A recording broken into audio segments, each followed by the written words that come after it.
The Linguistic Miracle, episode 32. Surrender fully to Allah.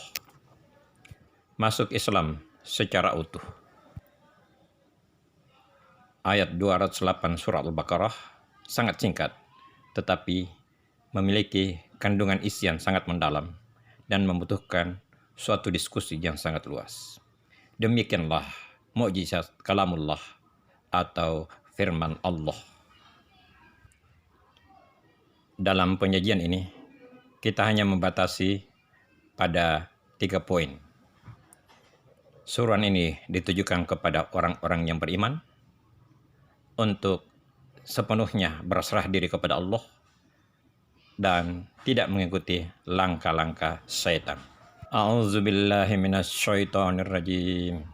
Ya ayyuhalladzina amanu udhu fis-silmi kafatan wala tattabi'u khutuwatis syaitani innahu lakum aduwwun mubin. Wahai orang-orang yang beriman, masuklah ke dalam Islam secara utuh dan jangan mengikuti langkah-langkah syaitan. Sesungguhnya setan itu adalah musuh yang nyata bagimu. Al-Baqarah 208. Ya ayyuhalladzina amanu, wahai orang-orang yang beriman. Surat ini secara khusus ditujukan kepada orang-orang yang beriman dan tidak kepada orang-orang kafir. Biasanya, seruan seperti ini akan diikuti oleh suatu perintah yang akan merupakan kewajiban bagi orang-orang yang mengaku beriman. Udhu fis-silmi kafatan, masuklah ke dalam Islam secara utuh.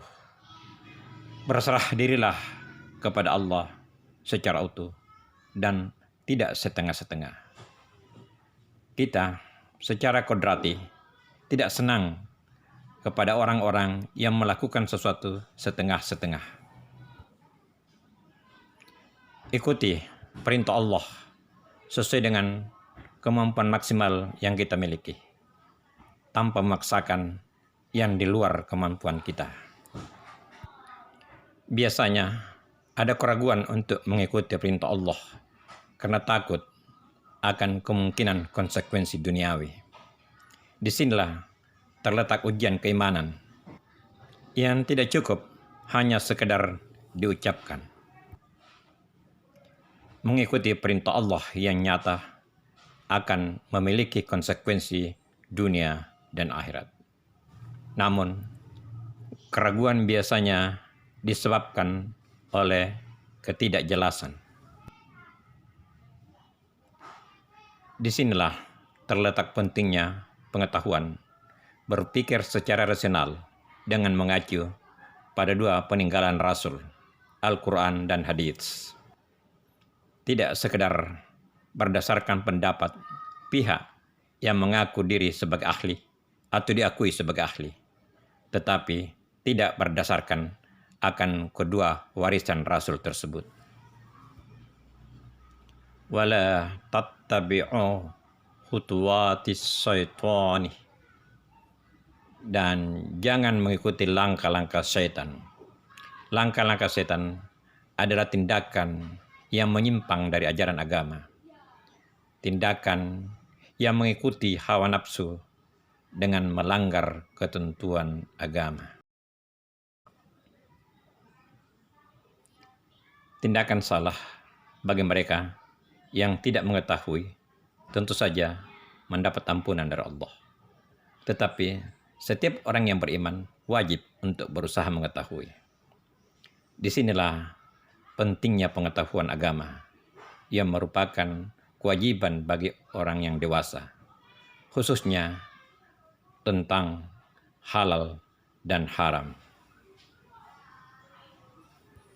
Untuk sesuatu yang diragukan, Rasulullah dalam hadisnya menganjurkan untuk meninggalkannya. Dalam hidup ini, kita bebas memilih tindakan yang akan kita lakukan. Namun demikian, setiap tindakan memiliki konsekuensi dunia dan akhirat. Innahu lakum aduun mubin. Sesungguhnya setan itu adalah musuh yang nyata bagimu. Dengan demikian, pada akhirat tidak boleh seseorang menyalahkan yang lainnya, termasuk setan. Tetapi salahkanlah diri sendiri. Setan hanya membujuk, tidak pernah memaksa. Musuh sesungguhnya dari manusia itu adalah setan. Dan hal ini berulang kali dinyatakan dalam Al-Quran. Hanya saja manusia kadang-kadang tidak memperhatikan karena mereka tergoda dengan keindahan dunia yang semu.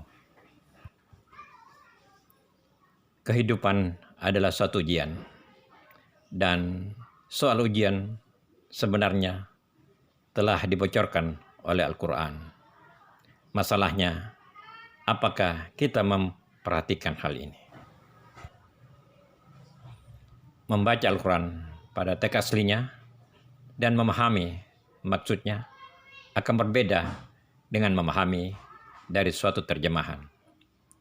Ayat-ayat Quran dalam naskah asli adalah bahasa Allah. Getaran dan resonansi akan berbeda dengan membaca dan memahami dari terjemahan. Memahami ayat-ayat Al-Quran dari terjemahan adalah memahami dari kata-kata sang penerjemah.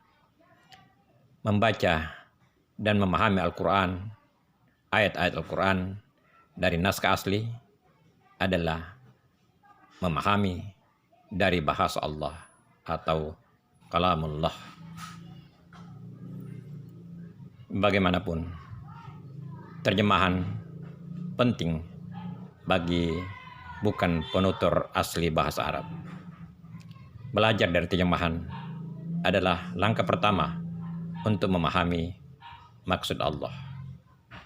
Bagaimanapun, langkah pertama perlu diikuti oleh langkah-langkah berikutnya.